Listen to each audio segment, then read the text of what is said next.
നമസ്കാരം. വർക്കിംഗ് ക്ലാസിൻ്റെ ഒരു പുതിയ വീഡിയോയിലേക്ക് ഏവർക്കും ഹൃദ്യമായ സ്വാഗതം. 3 കാര്യങ്ങളാണ് ഈ വീഡിയോയിൽ നമ്മൾ ചർച്ച ചെയ്യാൻ പോകുന്നത്. ഒരു ജീവനക്കാരൻ്റെ ഹയർ ഗ്രേഡിനുള്ള പ്രൊപ്പോസൽ എങ്ങനെ അയക്കാം, പാസ്സായി വന്ന ഒരു ഹയർ ഗ്രേഡ് പ്രകാരം അയാളുടെ പുതിയ ശമ്പളം എങ്ങനെ ഫിക്സ് ചെയ്യാം, പ്രൊമോഷൻ ഓർ ഗ്രേഡ് ഡീറ്റെയിൽസും പുതിയ ശമ്പളവും എങ്ങനെ നമുക്ക് സ്പാർക്കിൽ അപ്ഡേറ്റ് ചെയ്യാം. പുതിയതായി സർവീസിൽ കയറിയ ക്ലർക്കുമാർ, DDOമാർ എന്നിവരെയാണ് പ്രധാനമായും ഈ വീഡിയോ ഫോക്കസ് ചെയ്യുന്നത്. ആദ്യം നമുക്ക് എന്താണ് ഈ ടൈം ബൗണ്ട് ഹയർ ഗ്രേഡ് എന്ന് എളുപ്പത്തിലൊന്ന് പരിശോധിക്കാം. ഒരു നിശ്ചിത കാലയളവിനുള്ളിൽ ഒരു ജീവനക്കാരന് പ്രൊമോഷൻ കിട്ടാതിരുന്നാൽ, ഉദാഹരണമായി ഒരു LD ക്ലർക്ക് സർവീസിൽ കയറിയിട്ട് 8-10 വർഷമായിട്ടും UD ക്ലർക്ക് ആയിട്ടില്ല. നമുക്കറിയാം, ഒഴിവുകൾ ഉണ്ടാകുമ്പോഴേ പുതിയ പ്രൊമോഷൻ കിട്ടാറുള്ളൂ. പല കാരണങ്ങളാൽ പ്രൊമോഷൻ നീണ്ടുപോയേക്കാം. അങ്ങനെ വരുമ്പോൾ ഈ പ്രൊമോഷൻ വരെ ഒരേ ശമ്പള സ്കെയിലിൽ തുടരുന്നത് ആ ജീവനക്കാരന് വലിയ സാമ്പത്തികവും ഒപ്പം തന്നെ മാനസികവുമായ ബുദ്ധിമുട്ടുകൾ ഉണ്ടാകാനുള്ള സാധ്യതയുണ്ട്. ഇത് മനസ്സിലാക്കിയിട്ടാണ് 1979 ഈ ടൈം ബൗണ്ട് ഹയർ ഗ്രേഡ് എന്ന സംവിധാനം ഏർപ്പെടുത്തിയത്. അത് കാലാകാലങ്ങളിൽ പല രീതിയിൽ വർഷങ്ങൾ വ്യത്യാസപ്പെട്ട് ഈ ഹയർ ഗ്രേഡ് വരാറുണ്ട്. നിലവിലിപ്പോൾ 4 ഹയർ ഗ്രേഡാണ് ഉള്ളത്. അതിങ്ങനെയാണ്: 8 വർഷം, 15 വർഷം, 22 വർഷം, 27 വർഷം. 8 വർഷം പൂർത്തിയാകുമ്പോൾ പ്രൊമോഷനൊന്നും കിട്ടിയില്ല എങ്കിൽ അദ്ദേഹത്തിന് കൊടുക്കുന്നതാണ് 8 വർഷ ഹയർ ഗ്രേഡ്. അതുപോലെ തന്നെ ആകെ സർവീസ് 15 വർഷം പൂർത്തിയായിട്ടും അദ്ദേഹത്തിന് രണ്ടാമത്തെ പ്രൊമോഷൻ കിട്ടിയില്ല എങ്കിൽ അദ്ദേഹത്തിന് കിട്ടുന്നതാണ് 15 വർഷ ഹയർ ഗ്രേഡ്. 22 വർഷമായിട്ടും മൂന്നാമത്തെ പ്രൊമോഷൻ കിട്ടിയില്ല എന്നുണ്ടെങ്കിൽ അദ്ദേഹത്തിന് എന്ത് കിട്ടും? 3rd ഹയർ ഗ്രേഡ് കിട്ടും. 27 വർഷം സർവീസ് പൂർത്തിയാകുമ്പോൾ കിട്ടുന്നതാണ് 27 വർഷ ഹയർ ഗ്രേഡ് എന്ന് പറയുന്നത്. അതിൽ മാത്രം ശമ്പള സ്കെയിൽ ബാധകമാണ്. അത് വിശദമായി മറ്റൊരു വീഡിയോയിൽ പറയാം. അപ്പോൾ ഇത്രയുമാണ് ആകെയുള്ള 4 ഗ്രേഡുകൾ. ഓർക്കുക, പ്രൊമോഷൻ ലഭിക്കാത്ത ഒരു വ്യക്തിക്കാണ് എന്ത് കിട്ടുന്നത്? ടൈം ബൗണ്ട് ഹയർ ഗ്രേഡ് അഥവാ സമയബന്ധിത ഹയർ ഗ്രേഡ് കിട്ടുന്നത്. അപ്പോൾ ഇത്രയും കാര്യങ്ങൾ മനസ്സിലായെന്ന് വിശ്വസിക്കുന്നു. ഇനി നമ്മൾ ചെയ്യാൻ പോകുന്നത്, 15 വർഷം സർവീസ് പൂർത്തിയാക്കിയ എന്നാൽ സെക്കൻഡ് പ്രൊമോഷൻ കിട്ടിയിട്ടില്ലാത്ത ഒരു വ്യക്തിക്ക് നമ്മൾ 15 വർഷ ഹയർ ഗ്രേഡിനുള്ള അപേക്ഷ അയക്കാൻ പോവുകയാണ്. ഈ അപേക്ഷയെ നമ്മൾ പറയുന്നത് പ്രൊപ്പോസൽ എന്നാണ് പറയുന്നത്. 15 വർഷ ഹയർ ഗ്രേഡിനുള്ള പ്രൊപ്പോസൽ എങ്ങനെ സമർപ്പിക്കാമെന്നാണ് നമ്മൾ ആദ്യം നോക്കാൻ പോകുന്നത്. ഇനി നമുക്കൊരു മാതൃക പ്രൊപ്പോസൽ ഫോമിനെ പരിചയപ്പെടാം.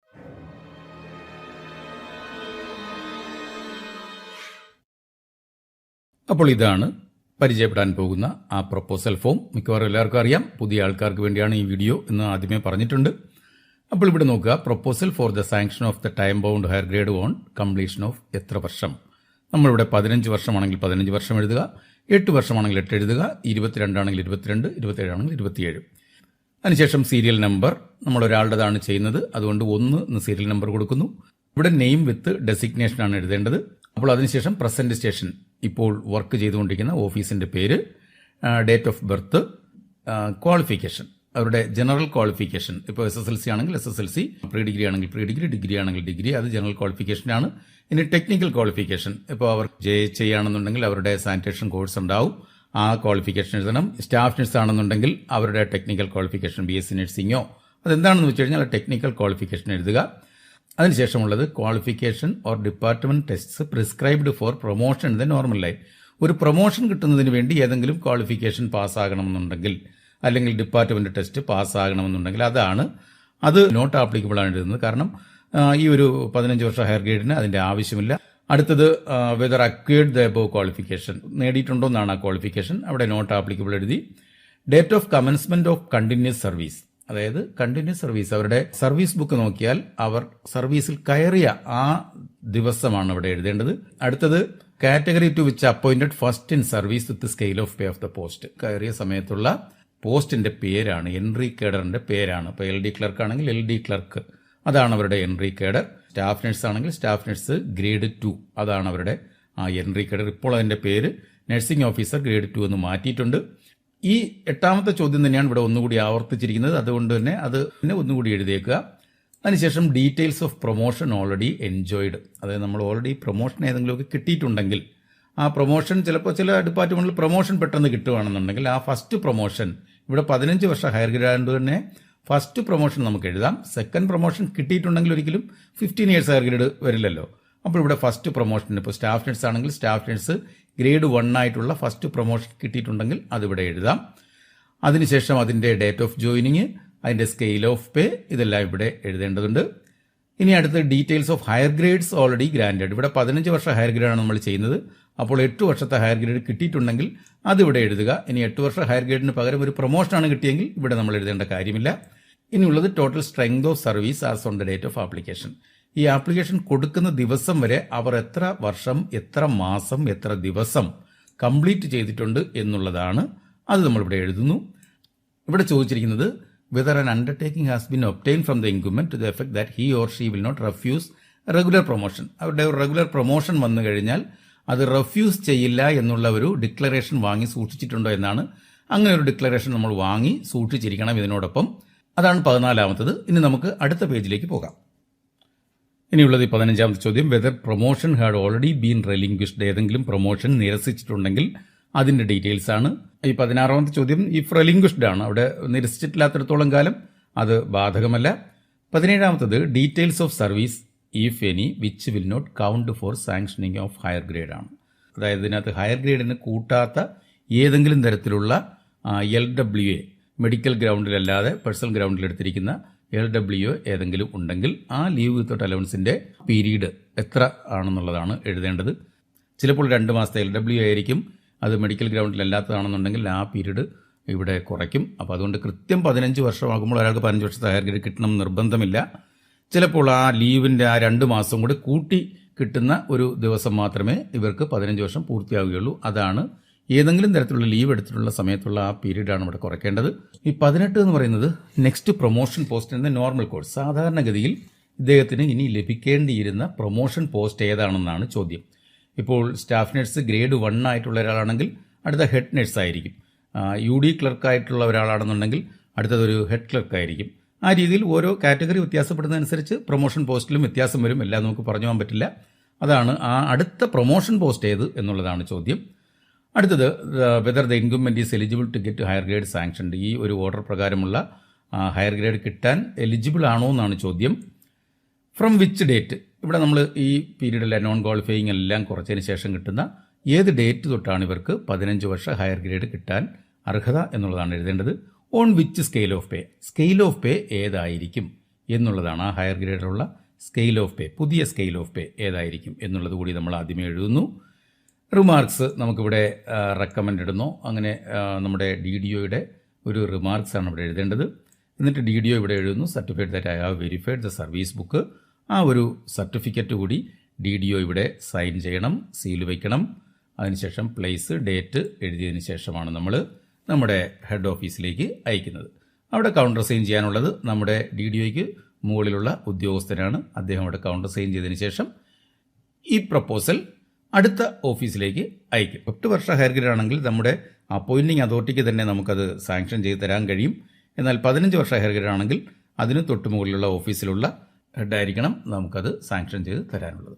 അപ്പോൾ ഇതാണ് ഒരു മാതൃകാ പ്രൊപ്പോസൽ ഫോം. ഇനി നമുക്ക് ഇതിൻ്റെ ഒരു പ്രൊസീഡിങ്സ് വരുന്നത് നമുക്ക് നോക്കാം. ഈ പ്രൊപ്പോസൽ ഫോം നമ്മൾ അയച്ചു, അതിനോടൊപ്പം സർവീസ് ബുക്ക് അയച്ചു, ഒരു കവറിംഗ് ലെറ്റർ വെച്ചു, എല്ലാ ഡീറ്റെയിൽസും കൂടി ഡിക്ലറേഷൻ എല്ലാം കൂടി ചേർത്ത് വെച്ച് നമ്മൾ അയക്കുകയാണ്. അയച്ചു കഴിഞ്ഞതിന് ശേഷമാണ് നമുക്ക് ഈ സാങ്ഷനായി വരുന്നത്. ആ സാങ്ഷനായി വന്നതിന് ശേഷമുള്ള കാര്യങ്ങൾ നമുക്കിനി നോക്കാം. അപ്പോൾ നമ്മുടെ പ്രൊപ്പോസൽ ഫോമും സർവീസ് ബുക്കും എല്ലാം അയച്ചതിന് ശേഷം ഏതാണ്ട് 2 ആഴ്ച കഴിഞ്ഞപ്പോഴേക്കും ആ 15 വർഷ ഹയർ ഗ്രേഡ് അനുവദിച്ചുകൊണ്ടുള്ള ഒരു പ്രൊസീഡിങ്സ് ഈ ജീവനക്കാരൻ്റെ അപ്പോയിൻറ്റിംഗ് അതോറിറ്റിയിൽ നിന്ന് നമുക്ക് ലഭിച്ചിരിക്കുകയാണ്. അത് നമ്മുടെ ഓഫീസിലേക്കായിരിക്കും വരുന്നത്. അത് നമുക്കൊന്ന് പരിശോധിക്കാം. ഇവിടെ 15 വർഷത്തെ സമയബന്ധിത ഹയർ ഗ്രേഡ് അനുവദിച്ചുകൊണ്ട് പുറപ്പെടുവിക്കുന്ന ഉത്തരവ്. അതിൻ്റെ പരാമർശം എന്ന് പറയുന്നത് നമ്മൾ ഇവിടെ നിന്നും നമ്മുടെ ഓഫീസിൽ നിന്നും അയച്ച കത്ത്. അതിനൊരു ഉത്തരവ് നമ്പർ ഉണ്ടായിരിക്കും. ആ ഉത്തരവ് നമ്പർ ഇവിടെ ഉണ്ട്. ഇവിടെ പറയുന്നുണ്ട്, ഇന്ന സ്ഥാപനത്തിൽ ഇന്ന തസ്തികയിൽ 15 വർഷത്തെ സമയബന്ധിത ഹയർ ഗ്രേഡ് അനുവദിക്കുന്നതിനായി ഇന്നയാൾ സമർപ്പിച്ച പരാമർശ കത്ത് പ്രകാരം അപേക്ഷ സമർപ്പിച്ചിരിക്കുന്നു. അദ്ദേഹം 27/4/2009 പൂർവാഹ്നത്തിൽ ഫോർനൂണിൽ സേവനത്തിൽ പ്രവേശിച്ചു. ഇതാണ് ഡേറ്റ് ഓഫ് എൻട്രി നമ്മൾ എഴുതി കൊടുത്തത്. അവിടെ സർവീസ് ബുക്ക് നോക്കിയപ്പോൾ അത് കറക്റ്റാണ്. പരിവീക്ഷണകാലം മീൻസ് പ്രൊബേഷൻ പീരീഡ് തൃപ്തികരമായി പൂർത്തീകരിച്ചതായി പ്രഖ്യാപിച്ച് ഉത്തരവായിട്ടുള്ളതാണ്. ഇവിടെ പറയുന്നത് ശ്രദ്ധിക്കുക, ഇയാൾ 16 ശൂന്യവേതന അവധികൾ വിനിയോഗിച്ചിട്ടുള്ളതിനാൽ, അതായത് 16 LWA വിത്തൗട്ട് മെഡിക്കൽ സർട്ടിഫിക്കറ്റ്. അതുകൊണ്ടാണ് അത് 12/5/2024 അപരാഹ്നത്തിലാണ് 15 വർഷം പൂർത്തീകരിച്ചത്. ശരിക്കും എന്ന് പൂർത്തീകരിക്കണമായിരുന്നു? 26/4/2024 പൂർത്തീകരിക്കണമായിരുന്നു. എന്നാൽ 16 LWA വിത്തൗട്ട് മെഡിക്കൽ സർട്ടിഫിക്കറ്റ് ചെയ്തതുകൊണ്ട് 12/5/2024 വരെ നീണ്ടുപോയി. നമ്മൾ നേരത്തെ പറഞ്ഞത് ഇപ്പോൾ ഓർമ്മയുണ്ടല്ലോ.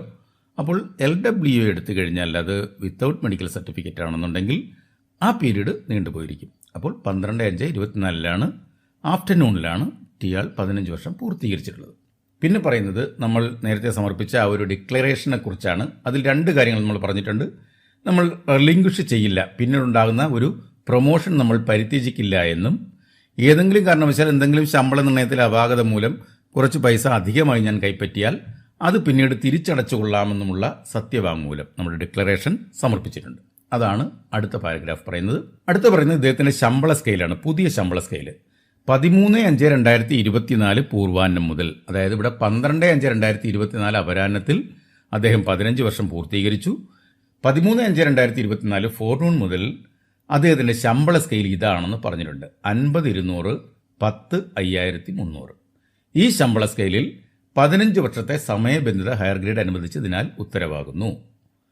അദ്ദേഹത്തിന്റെ തസ്തിക 15 വർഷ ഹയർ ഗ്രേഡ് തസ്തികയായി ഉയർത്തപ്പെട്ടതായും ഈ ജീവനക്കാരി ഈ തസ്തികയിൽ നിന്ന് ഒഴിവാകുന്ന മുറയ്ക്ക് സ്വാഭാവികമായും തസ്തിക താഴ്ത്തപ്പെട്ടതായും കണക്കാക്കപ്പെടേണ്ടതാണ്.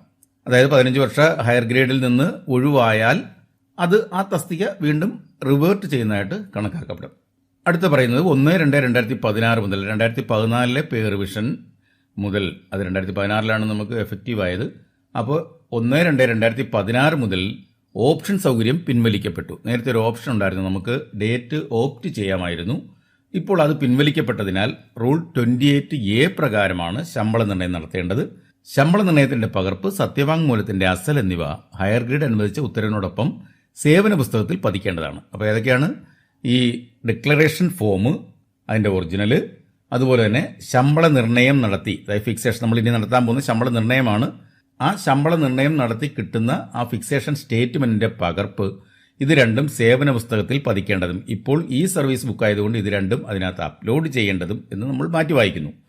ഹയർ ഗ്രേഡ് അനുവദിച്ചതുമായി ബന്ധപ്പെട്ട വിവരങ്ങൾ സേവന പുസ്തകത്തിൽ രേഖപ്പെടുത്തി സ്ഥാപന മേധാവി സാക്ഷ്യപ്പെടുത്തേണ്ടതുമാണ്. ഇതെല്ലാം നമ്മൾ ഈ സർവീസ് ബുക്കിലാവുമ്പോൾ അതെല്ലാം അപ്ലോഡ് ചെയ്യുകയും അതിനകത്ത് ടൈപ്പ് ചെയ്ത് ചേർക്കുകയാണ് ചെയ്യുന്നത്.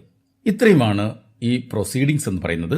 ഇനി നമുക്ക് അദ്ദേഹത്തിന്റെ ശമ്പളം ഫിക്സ് ചെയ്യുന്നത്, അതായത് പുതിയ സ്കെയിലിൽ എങ്ങനെ ശമ്പളം ഫിക്സ് ചെയ്യാം എന്നുള്ളത് നോക്കാം. അപ്പോൾ നമ്മളിവിടെ ചെയ്യാൻ പോകുന്നത് ആ 15 വർഷ ടൈം ബൗണ്ട് ഹയർ ഗ്രേഡ് അനുവദിച്ചു വന്ന ജീവനക്കാരിയുടെ പുതിയ പേ ഫിക്സ് ചെയ്യാൻ പോവുകയാണ്. അതിനുള്ള ഫിക്സേഷൻ സ്റ്റേറ്റ്മെന്റാണ് ഇവിടെ റെഡിയാക്കിയിരിക്കുന്നത്. ഒന്നാമത്തത് നെയിം വിത്ത് ഡെസിഗ്നേഷൻ നമ്മൾ എഴുതുന്നു. Name of office or institution അത് നമ്മൾ എൻ്റർ ചെയ്യുന്നു. Date of commencement of continuous service, നമുക്കറിയാം സർവീസ് ബുക്കിൽ നോക്കിയപ്പോൾ 27/4/2009 ജീവനക്കാരി ജോലിയിൽ പ്രവേശിച്ചത്. അടുത്ത നാലാമത്തെ details of broken periods of service, നമുക്കറിയാം ഒരു 16 ദിവസം LWA എടുത്തിരുന്നു. അത് 8/7/2012 മുതൽ 23/7/2012 വരെയാണ്. ഇവിടെ നോക്കുക, അഞ്ചാമത്തെ ഡേറ്റ് ഓഫ് കംപ്ലീഷൻ ഓഫ് 8/15/22/27 ഇങ്ങനെയാണ് കാണുന്നത്. അപ്പോൾ എല്ലാത്തിനും ഒരു കോമൺ ഫോം തന്നെയാണ് ഉപയോഗിക്കുന്നത്. നമ്മളിവിടെ 15 ടിക്ക് ചെയ്ത് കൊടുക്കുന്നു. 15 ഇയേഴ്സ് കംപ്ലീഷൻ എന്ന് പറയുന്നത് 12/5/2024 നമ്മൾ നേരത്തെ കണ്ടതാണ്. ഒരു 16 ദിവസത്തെ LWA ഒഴിവാക്കിയാൽ കിട്ടുന്ന ബാക്കി 15 വർഷം തികയുന്നത് ഈ 12/5/2024 അപ്പോൾ പുതിയ 15 വർഷ ടൈം ബൗണ്ട് ഹയർ ഗ്രേഡ് എന്ന് തൊട്ടാണ് അഡ്മിസിബിൾ? തൊട്ടടുത്ത ദിവസം മുതൽ 12/5 കംപ്ലീറ്റ് ചെയ്തു 15 വർഷം. തൊട്ടടുത്ത ദിവസമായ 13/5/2024 നമ്മൾ ഈ ഗ്രേഡ് അഡ്മിസിബിൾ ആവുന്നത്. ഇനി date of option if any, മുമ്പെല്ലാം നമ്മുടെ ഇൻക്രിമെന്റ് ഡേറ്റിൽ വേണമെങ്കിൽ നമുക്ക് ഫിക്സ് ചെയ്യാമായിരുന്നു. അപ്പോൾ ഒരു ഡേറ്റ് നമുക്ക് ഓപ്റ്റ് ചെയ്യാമായിരുന്നു. എന്നാൽ ഇപ്പോൾ അങ്ങനെയില്ല. 28 ഫിക്സേഷൻ മാത്രമേ ഉള്ളൂ. അടുത്ത ഇൻക്രിമെന്റ്, ഈ ഫിക്സേഷൻ കഴിഞ്ഞ് വരുന്ന തൊട്ടടുത്ത ഇൻക്രിമെന്റ് നോർമൽ ഇൻക്രിമെന്റ് ഡേറ്റിൽ കൊടുക്കും. അപ്പോൾ അങ്ങനെയാണ്. അപ്പോൾ അതുകൊണ്ട് ഇത് നമുക്ക് നോ കൊടുക്കാം. ഇനിയുള്ളത് എങ്ങനെയാണ് ഫിക്സ് ചെയ്യുന്നുള്ളതാണ്.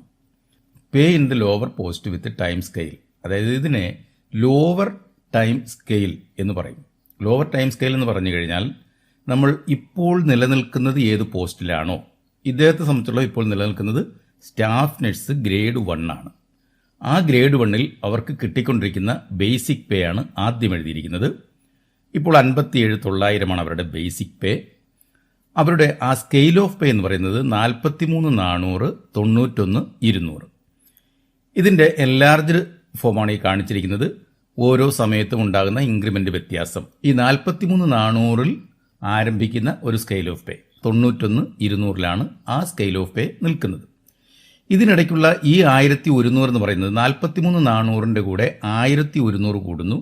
അത് വീണ്ടും അടുത്ത വർഷം വീണ്ടും 1100 കൂടുന്നു. അങ്ങനെ കൂടി ഇതെപ്പോഴാണോ 47,800 ആവുന്നത് അതിനുശേഷം പിന്നെ 1100 അല്ല 1200 വെച്ചാണ് കൂടുന്നത്. അത് കൂടി 52,600 ആകുമ്പോൾ പിന്നെ കൂടുന്നത് 1300 വെച്ചാണ് കൂടുന്നത്. ഇത് ആദ്യമായി കയറുന്ന ജീവനക്കാർക്ക് ഒട്ടും അറിയാത്തതുകൊണ്ടാണ് ഇത് പറഞ്ഞു തരുന്നത്.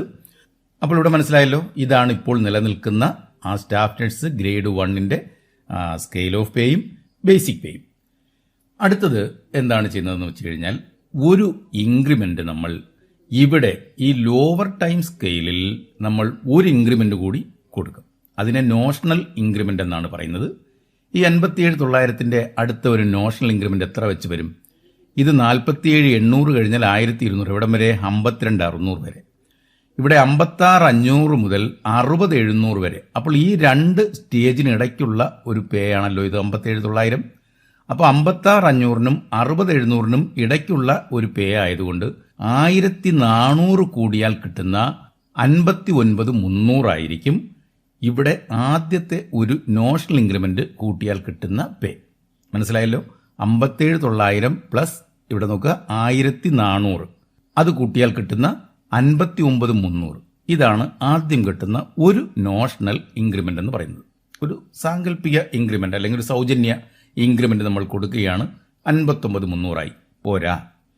ഇനി നോക്കുക, അടുത്ത ഹയർ ടൈം സ്കെയിലുണ്ട്. നമുക്ക് നേരത്തെ ഫിക്സ് ചെയ്ത് തന്നില്ലേ ഒരു സ്കെയില് 50,200നും 10,5300നും ഇടയ്ക്ക് ഇവരുടെ ശമ്പളം ഫിക്സ് ചെയ്യണം എന്ന് പറഞ്ഞുകൊണ്ട് ഇവരുടെ സ്കെയിൽ ഓഫ് പേ നമുക്ക് നേരത്തെ വന്ന ആ പ്രൊസീഡിങ്സിലുണ്ടായിരുന്നു.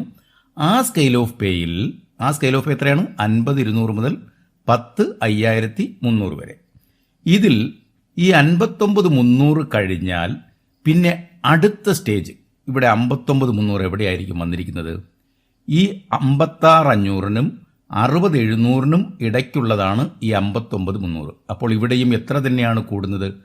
ഈ 59,300ന്റെ കൂടെ ഈ 1,400 കൂടി കൂടിയാൽ 60,700 ആകും.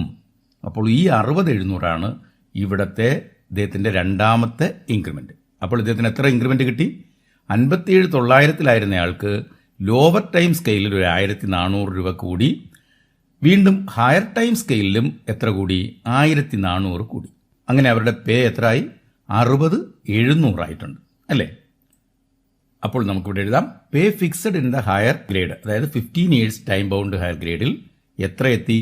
60,700 ആയിട്ടുണ്ട്. 60,700. അപ്പോൾ 2 ഇൻക്രിമെൻ്റ് കൂട്ടി. അപ്പോൾ 28A ഫിക്സേഷൻ ആയതുകൊണ്ടാണ് 2 ഇൻക്രിമെൻ്റ് കൂട്ടിയത്. ഇനി ഇവരുടെ അടുത്ത ഇൻക്രിമെൻ്റ് അടുത്ത മാസമാണെന്ന് വയ്ക്കുക. ഇപ്പോൾ നമ്മൾ ഏത് ദിവസം വെച്ചാണ്? 5-ാം മാസം 13-ാം തീയതി വെച്ചാണ്. ഇനി 6-ാം മാസമാണ് ഇദ്ദേഹത്തിൻ്റെ ഒരു ഇൻക്രിമെൻ്റ് എന്നുണ്ടെങ്കിൽ ഈ 60,700ന്റെ കൂടെ 60,700 കഴിഞ്ഞ് വരുന്ന ഒരു 1,500 കൂടി കൂട്ടി അടുത്ത മാസം ഇയാൾക്ക് മേടിക്കാമായിരുന്നു. എന്നാൽ ഇദ്ദേഹത്തിൻ്റെ പ്രശ്നം എന്ന് പറയുന്നത് ഇദ്ദേഹത്തിൻ്റെ ഡേറ്റ് ഓഫ് എഫക്റ്റ് 13/5/2024 60,700 വരും. ഇദ്ദേഹത്തിന് അടുത്ത ഒരു ഇൻക്രിമെൻ്റ് വരണമെങ്കിൽ 1/4/2025 ഈ 4-ാം മാസമാണ് ഇദ്ദേഹത്തിന് സാധാരണയായി ഇൻക്രിമെൻ്റ് കിട്ടിക്കൊണ്ടിരിക്കുന്നത്. ആ ഡേറ്റിൽ തന്നെ വീണ്ടും ഇൻക്രിമെൻ്റ് കിട്ടും. അതായത് 13/5/24 60,700 ആയിരുന്ന ആൾക്ക് 1/4/2025 അടുത്ത വർഷം 4-ാം മാസം നോർമൽ ഇൻക്രിമെൻ്റ് ഡേറ്റിൽ ഒരു ഇൻക്രിമെൻ്റ് കൂടി കൂടും. 60,700 കഴിഞ്ഞാൽ പിന്നെ 1,500 കൂടി കൂടിയിട്ട് 62,200. ഇദ്ദേഹത്തെ സംബന്ധിച്ചിടത്തോളം ഇതിനകത്ത് 2 ഇൻക്രിമെൻ്റ് എഫക്റ്റേ വരുന്നുള്ളൂ. എന്നാൽ തൊട്ട് അടുത്ത മാസമായിരുന്നു ഇദ്ദേഹത്തിൻ്റെ ഇൻക്രിമെൻ്റ് എന്നുണ്ടെങ്കിൽ ശരിക്കും ഇതിലൂടെ ഇദ്ദേഹത്തിന് 3 ഇൻക്രിമെൻ്റ് ചേർത്ത് കിട്ടിയാനല്ലേ? ഇവിടെ 2 ഇൻക്രിമെൻ്റ് കിട്ടും, അടുത്ത മാസം ആദ്യം ഒരു ഇൻക്രിമെൻ്റ് കൂടി കിട്ടിയാനെ. ഇദ്ദേഹത്തിന് അത് സാധിക്കില്ല. ഇദ്ദേഹത്തിന് ഇനിയും 11 മാസം കാത്തിരുന്നാൽ മാത്രമേ അടുത്ത ഒരു ഇൻക്രിമെൻ്റ് കൂടി കിട്ടുകയുള്ളൂ. അപ്പോൾ ഇതാണ് ഇതിൻ്റെ ഫിക്സേഷൻ. അതിനുശേഷം സർട്ടിഫൈഡ് ദാറ്റ്, ഇവിടെ ഒരു സർട്ടിഫിക്കറ്റ് എന്നിട്ട് നമ്മൾ അതിനകത്ത് പറയുന്നുണ്ട് എല്ലാം വെരിഫൈ ചെയ്തിട്ടുണ്ട്. Relevant records including service book and found correct, signature, name, designation of head of office in the head, അതെല്ലാം നമ്മൾ എൻ്റർ ചെയ്തിട്ടുണ്ട്. ഇതോടുകൂടി ഈ ഫിക്സേഷൻ എങ്ങനെ ചെയ്യുന്നു എന്നുള്ളത് അവസാനിക്കുകയാണ്. ഇനി നമുക്ക് പോകേണ്ടത് ഇതെങ്ങനെയാണ് സ്പാർക്കിൽ എൻ്റർ ചെയ്യുക എന്നുള്ളതാണ്. അത് നമുക്ക് അടുത്ത ക്ലാസ്സിൽ കാണാം.